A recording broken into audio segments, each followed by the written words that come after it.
घर में नकदी मिलने के बाद चर्चा में आए जस्टिस यशवंत वर्मा पर अब संकट के बादल छा सकते हैं।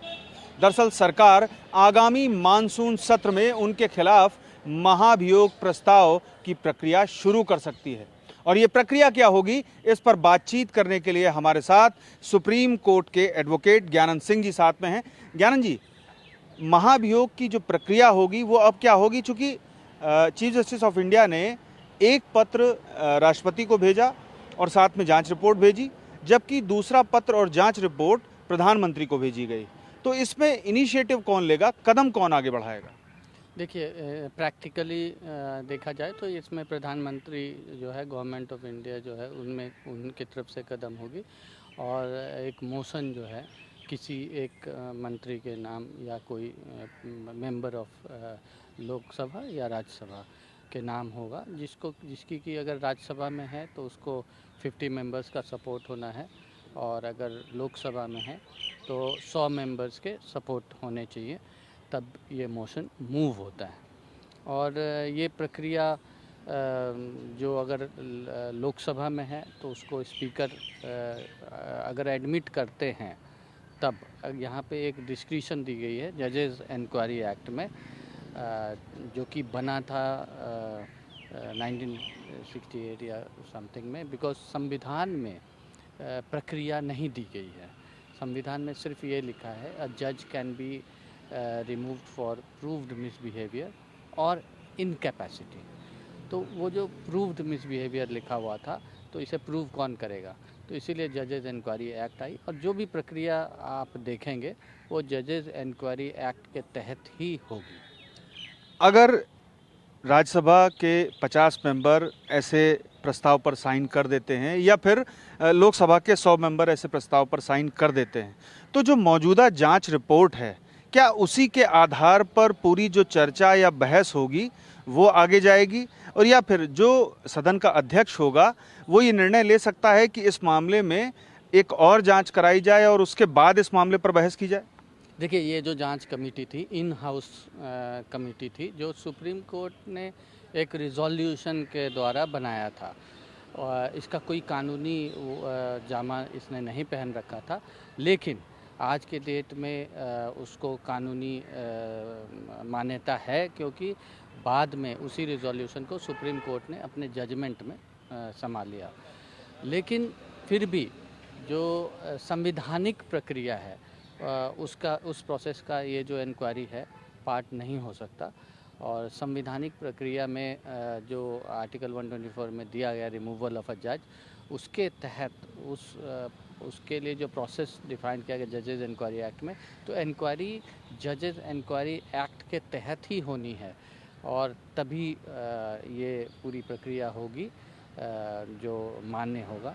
अदरवाइज़ जो अभी की प्रक्रिया है ये जजेस इंक्वायरी एक्ट द्वारा मान्य नहीं है। यानी कि सदन का जो अध्यक्ष है वो ऐसा प्रस्ताव आने के बाद ये निर्णय ले सकता है कि एक नई समिति जांच के लिए गठित की जाए और वो समिति हर एक पहलू पर फिर से जांच करके रिपोर्ट दे। लेना ही है, अगर वो जो ये मूव होगा तो उसको अगर एडमिट करता है तो अगला प्रोसीजर ही यही है कि स्पीकर जो है या जो वाइस चेयरमैन होंगे, chairman of Rajya Sabha, vice president जो होंगे, तो उनको एक कमेटी बनानी होगी और वो कमेटी में 3 मेंबर्स रहते हैं, उसमें एक जूरिस्ट होता है और बाकी जजेस होते हैं। तो वो प्रक्रिया दी गई है जजेस इंक्वायरी एक्ट में। अब जब वो रिपोर्ट बनाएंगे और वो होल्ड करेंगे कि गिल्टी है, तभी वोटिंग के लिए मामला जाएगा और वोटिंग में जिस भी मतलब बोथ हाउसेज में जो मेजॉरिटी चाहिए वो है 2/3 मेंबर्स प्रेजेंट एंड वोटिंग, जो कि पूरी उस हाउस के मेंबरशिप का 50% भी होना चाहिए। यानी कि बहुमत होना चाहिए, 50% मेंबर्स कम से कम, और उसमें 2/3 अगर होगा तब वो जो प्रस्ताव है वो पास किया जा सकेगा। नहीं, जो लोग असेंबली में उस दिन हैं वोटिंग के दौरान, उसमें तो 2/3 होना ही है। वो जो 2/3 नंबर होगा वो पूरे हाउस का मेजॉरिटी होना चाहिए। यानी कि 50% से ऊपर भले ही एक सदस्य हो, हाउस मेजॉरिटी का सेंस ये है कि लोकसभा में जो 544 सदस्य हैं उसका आधा से एक सदस्य अधिक हो और उसके बाद उसमें से 2/3 सदस्य प्रस्ताव का अनुमोदन करें और उसको समर्थन दें। नहीं नहीं, मान लीजिए कि जो जिस दिन मोशन मूव होता है उस दिन हो सकता है कि पार्लियामेंट के सारे लोग नहीं हैं। मान लीजिए 100 ही लोग हैं तो 2/3 उसमें 75 होता है, जो कि पूरे हाउस का हाफ नहीं होगा। तो ऐसे में ये नहीं, वो मेजॉरिटी नहीं चाहिए। मेजॉरिटी ऐसी होनी चाहिए कि उस दिन इतने लोग प्रेजेंट हों कि उसके जो 2/3 हों वो पूरे हाउस के 50% होने चाहिए। यानी कि जिस दिन प्रस्ताव दिया जाएगा उस दिन भी ये कंडीशन है और जब प्रस्ताव पारित किया जाएगा तब भी ये कंडीशन रहेगी? नहीं, ये पारित करने के लिए है। जो प्रस्ताव दिया जाता है वो तो सिर्फ 100 मेंबर्स जो है लोकसभा में उसको सपोर्ट करेंगे तो स्पीकर उसको एडमिट कर सकता है और एडमिट करने के बाद वो एक कमेटी बना देगा। जब कमेटी की रिपोर्ट आ जाएगी तो उस रिपोर्ट जब वो प्रूव्ड मिसबिहेवियर हो जाएगा तब उसको वोटिंग पे डाली जाएगी, रिमूवल को। तो जिस दिन वोटिंग पे जानी जाएगी उस दिन हाउस में इतने मेंबर होने चाहिए कि उनमें से जो 2/3 को तो वोट देना ही है, वो जो 2/3 मेंबर्स जिन्होंने वोट दिया उनकी गिनती इतनी होनी चाहिए कि पूरे पार्लियामेंट के मेंबरशिप का हाफ से ऊपर होना चाहिए। अच्छा, एक चीज़ और जानना चाहूँगा आपसे कि ये जो डिस्क्रिशन है अध्यक्ष का, क्या वो ये भी उन्हें अनुमति देता है कि इस प्रस्ताव को स्वीकार करें और या फिर अस्वीकार कर दें? हाँ, अगर आप जजेस इंक्वायरी एक्ट पढ़ेंगे तो उसमें उसको पढ़ने से तो यही है कि जो मोशन मूव होता है, जो मूव करता है 100 मेंबर के सपोर्ट से, उसके बाद स्पीकर के ऊपर एक डिस्क्रिशन दिया गया है कि वो चाहें तो कमेटी बनाएंगे या ना चाहें तो नहीं बनाएंगे। लेकिन जो डिस्क्रिशन है अगर उसको जुडिशियसली एक्सरसाइज करें तो अगर पूरी प्रक्रिया फॉलो हुई है, जो रिक्वायर्ड मेंबर्स के सपोर्ट हैं, तो स्पीकर को मोशन को एडमिट करना ही चाहिए और कमेटी बनानी ही चाहिए। इसमें एक समस्या भी आ सकती है कि अगर राज्यसभा का जो अध्यक्ष है यानी कि वाइस प्रेसिडेंट या तो उनकी तरफ से अगर ये मोशन स्वीकार कर लिया गया और जबकि लोकसभा की तरफ से अस्वीकार कर दिया गया तो ऐसी स्थिति में क्या होगा? नहीं नहीं, मोशन एक जगह जहाँ भी पहले स्वीकार कर लिया गया, हाँ, तो वोटिंग वहीं से शुरू होगी। फिर लोकसभा का रोल सिर्फ जो वोटिंग है उसके लिए रहेगा। यहाँ से एडमिट हो जाएगा, कमेटी राज्यसभा ही बनाएगी, रिपोर्ट उसी की आएगी। उसके बाद वोटिंग लोकसभा में जब होगी सिर्फ वोटिंग होगी, जहाँ की 2/3 of present and voting and half the total membership होनी है। और उसके बाद इस पूरी दोनों हाउसेज में जब ये इस मेजॉरिटी से पास हो जाता है तब इसको राष्ट्रपति के पास दिया जाता है और राष्ट्रपति ही जज को रिमूव करता है, जो इम्पीचमेंट होती है।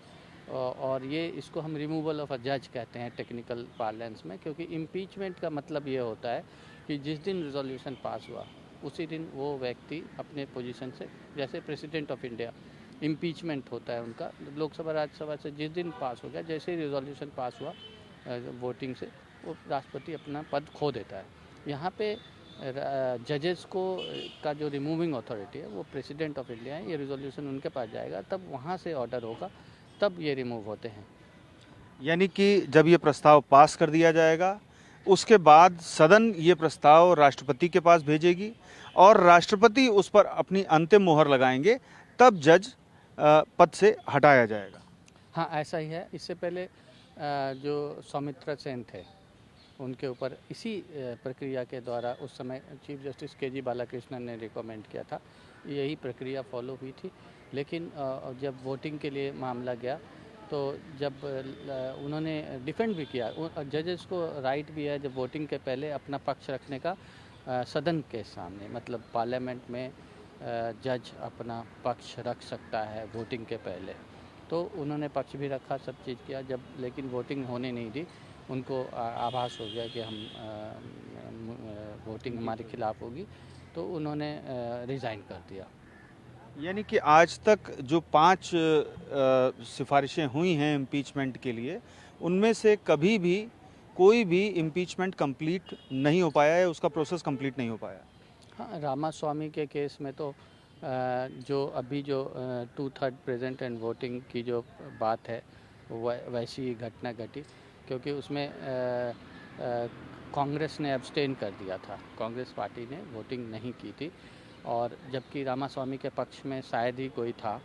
मुझे जहाँ तक ख्याल आता है कि एक भी वोट नहीं था, या एक या दो वोट, एक भी वोट नहीं था, लेकिन जितने भी वोट पड़े थे उनके खिलाफ पड़े थे, फिर भी वो हटाए नहीं जा सके, क्योंकि कांग्रेस ने एब्सटेन कर दिया था वोटिंग की, तो जो मेजॉरिटी चाहिए थी वो नहीं हो पाई थी। एक अंतिम सवाल आपसे पूछूंगा कि अब जस्टिस यशवंत वर्मा के पास क्या विकल्प है?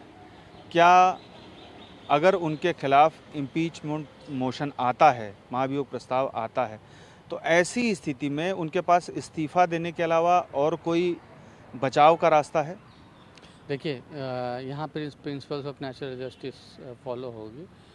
कमेटी में भी वो चाहें तो अपना पक्ष रखेंगे, और उसके बाद भी जब वोटिंग होगी उस समय भी अपना अपील कर सकते हैं लोगों के कॉन्सेंस को कि मुझे गलत फंसाया गया है, या जो भी उनको अपने बचाव में कहना है वो कह सकते हैं। लेकिन जहाँ तक उनके पास ऑप्शंस की बात है, लीगल ऑप्शंस शायद नहीं है, क्योंकि इम्पीचमेंट एक पॉलिटिकल प्रोसेस होता है, इसमें पॉलिटिकल विल होनी चाहिए। जो अभी आपने थोड़ी देर पहले बोला कि इम्पीचमेंट जनरली फेल ही हुआ है, तो पॉलिटिकल विल बहुत इम्पोर्टेंट है। तो मैं तो मानता हूँ ये फुली पॉलिटिकल प्रोसेस है, जिसमें लीगैलिटी इन्वॉल्व है, तो इसीलिए उनके पास ऑप्शंस शायद ही रह जाते हैं अगर पार्लियामेंट से पास होते हैं। तो अगर प्रोसीजरल इन्फर्मिटी है या कुछ ऐसी बातें हैं, तो वो जुडिशियल रिव्यू हमेशा रहता है उनके पास। यानी कि राष्ट्रपति की ओर से उन्हें हटाए जाने का निर्णय देने के बाद भी जुडिशियल रिव्यू का जो विकल्प है वो उनके पास रहेगा? हाँ, जैसे ही ये प्रक्रिया चालू हो जाती है तो कोर्ट में कोई नहीं आ सकता जब तक प्रोसेस कंप्लीट नहीं होती। हाँ, कंप्लीट होने के बाद जुडिशियल रिव्यू सबको अवेलेबल है, इनको भी अवेलेबल है, उसके बाद ये यहाँ आ सकते हैं। हमसे बात करने के लिए बहुत बहुत शुक्रिया। तो आपने सुना ज्ञानंद सिंह जी को, जिन्होंने हमें बताया कि जस्टिस यशवंत वर्मा के पास अब सुप्रीम कोर्ट या हाई कोर्ट जाने का विकल्प तभी होगा जबकि राष्ट्रपति की ओर से इम्पीचमेंट की जो प्रक्रिया है और प्रस्ताव है उस पर मुहर लगा दिया जाए। इसके बाद ही वो अदालत का दरवाज़ा खटखटा सकते हैं और उनके पास यही एकमात्र विकल्प बचा हुआ है। लेकिन इसके पहले अगर इम्पीचमेंट प्रोसेस पूरा हो जाता है और राष्ट्रपति उन्हें हटाने का जिम्मा उठा लेते हैं, यानी कि अनुमति दे देते हैं, तो ऐसी स्थिति में उन्हें पद छोड़ना होगा। पीयूष पांडे, TV9 भारतवर्ष, नई दिल्ली।